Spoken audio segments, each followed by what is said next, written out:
नमस्कार, आपण पाहत आहात चांगभलं न्यूज। सोशल मीडियावर ट्रेलर प्रचंड व्हायरल झालेल्या रघु 350 चित्रपट 6 सप्टेंबर पासून येतोय प्रेक्षकांच्या भेटीला। आपल्या जवळच्या चित्रपटगृहात कराड तालुक्यातील उमरज येथे मुख्य कलाकारांच्या उपस्थितीत या चित्रपटाचा प्रोमो करण्यात आला। रघु 350 हा एक ॲक्शन चित्रपट आहे। प्रदर्शनापूर्वीच त्याचा ट्रेलर सोशल मीडियावर प्रचंड व्हायरल होत आहे। तरुणांचा राजकारणात कसा गैरवापर होतो हे रघु 350 चित्रपटात मांडण्यात आले असून तरुणाईला हा चित्रपट दिशा देणारा ठरेल। या चित्रपटातून राजकारण, मारामारी, ॲक्शन, न्यायासाठीची लढाई आणि त्यामधून मिळणारे यश हे सारं प्रेक्षकांना मोठ्या पडद्यावर पाहणं रंजक ठरणार आहे, अशी प्रतिक्रिया चित्रपटाच्या प्रोमोवेळी अभिनेते संजय खापरे यांनी व्यक्त केली आहे। रघु 350 या चित्रपटाच्या उमरज येथील प्रोमोवेळी विजय गीते, अभिनेत्री आदिती कांबळे, महिमा वाघमोडे, दिव्या जाधव, निर्माते संतोष भोसले, प्राचार्य संजय कांबळे आदी मान्यवर उपस्थित होते।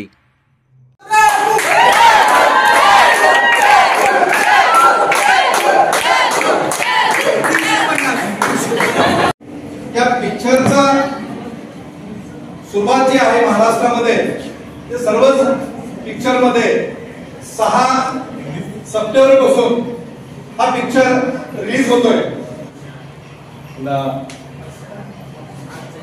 महिमा आहे, तिचा महिमा काय बघायला मिळणार आहे।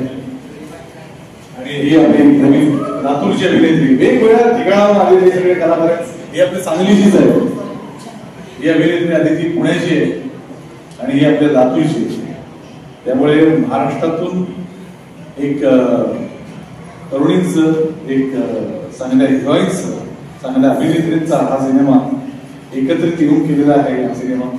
हा सिनेमा तुम्हाला नक्कीच आवडेल आणि तुम्हाला अंतर्मुख करायला भाग पडेल। या सिनेमामध्ये काय आहे की राजकारणी माणसं कॉलेजमधल्या तरुणांचा कसा वापर करतात, ते योग्य करतात का अयोग्य करतात आणि त्यातून काय घडतं, त्या तरुणांच्या आयुष्यात काय प्रकाश पडतो, त्यांच्या आयुष्यामध्ये काय बदल घडतो, या सिनेमावर हा प्रकाश टाकणारा रघु 350 हा सिनेमा।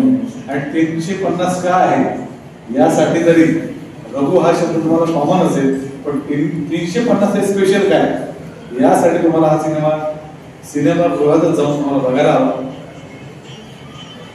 एक उत्तम कंप्लीट पॅकेज असलेला सिनेमा आमच्या निर्मात्यांनी म्हणजे संतोष भोसले सर यांनी निर्माण केलेला आहे। विजय गीते आणि आशिष मडके ही 2 मंडळी पुढे आली। त्यातला आशिष मडके आमच्या सिनेमाचे दिग्दर्शक आहेत आणि विजय गीते याच्यामध्ये प्रमुख भूमिकेत जरी असला तरी त्यांनी या सिनेमाची कथा रचली। त्यामुळे हा सिनेमा आजच्या पिढीचा झालेला आहे। कारण कसं आहे की ह्या सिनेमामध्ये नुसतंच मनोरंजन नाही तर अंतर्मुख करायला भाग पडतो, विचार करायला भाग पडतो। आजकालच्या तरुण पिढीला म्हणजे कॉलेज ग्रुपमधल्या मुलांना ज्या वेळेला राजकारणी लोक त्यांचा वापर करतात, ते योग्यरीतीनं करतात का आपला गैरवापर होतोय, आपण वाया जातोय का त्याच्यामागे, तर हे पुढच्या पिढीला खरं तर हा एक प्रकारचा धडा असणार आहे, एक प्रकारची शिकवण मिळणार आहे। तर मला असं वाटतं की सिनेमा हे मनोरंजनाचं जरी माध्यम असलं तरी ना त्यांनी काहीतरी एक संदेश द्यायला हवा, काहीतरी विचार द्यायला हवा। तो सिनेमा आमचा हा रघु 350